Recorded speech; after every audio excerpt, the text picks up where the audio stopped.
Welcome to the next episode of the Dark Web Deacon. Before we begin, be sure to smash that subscribe button, click the bell to turn on notifications, and check out the latest items in the Dark Web Deacon merch store. There is a link in the video description below, and become a true Dark Web enthusiast. New videos are published every Monday and Thursday. Have you ever had the feeling that ghosts were living in your house? Maybe you've had the sense that someone is watching you. Or noticed open cabinets when you know you closed them. Or perhaps you found crumbs on the ground for something you did not eat. Or maybe you hear strange house-settling sounds. What's going on here? Is it ghosts? Mice? Or maybe, just maybe, you could have a Phroger. What is Phrogging? Phrogging is a person secretly living in another person's home. It gets its name because frogs, as the people who engage in this activity are called, tend to hop from house to house, as a frog might do from lily pad to lily pad. Why do people frog? Froggers usually stay in someone else's home because they have nowhere else to go, while others do it for the thrill of it. They also might have been living in the home before you and just never left.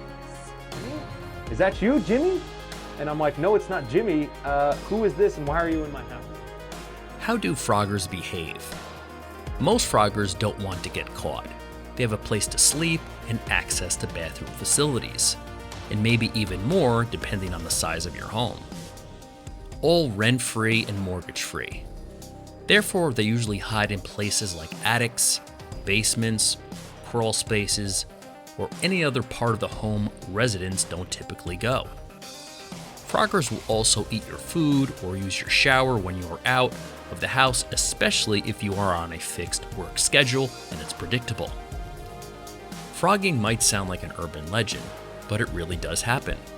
Some notable examples. In 2008, a Pennsylvania family discovered a man living in their attic of their duplex. He was there for about a week. He stole food, money, and Christmas presents, and even wore some of the family's clothes.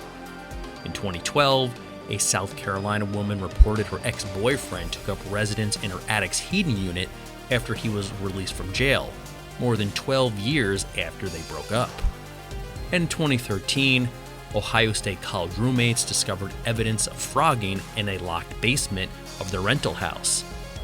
Their real estate agent had the key, opened the door, and sure enough, there was a makeshift bedroom with evidence of someone living there, with bedding, photos, and leftover food. Now, don't confuse phrogging with squatting, which means people unlawfully living in an unoccupied property.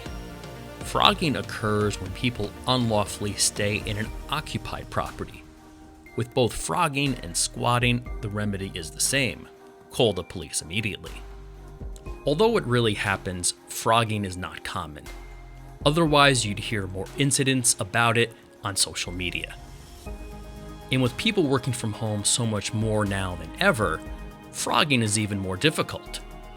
However, with the continued explosion of homelessness, inflation, and possible economic Armageddon on the horizon, you may find yourself being the victim of phrogging more often than you think. Thanks for watching, and as always, please like, subscribe, and provide comments, and turn on notifications by clicking the bell in order to check out future videos published twice a week.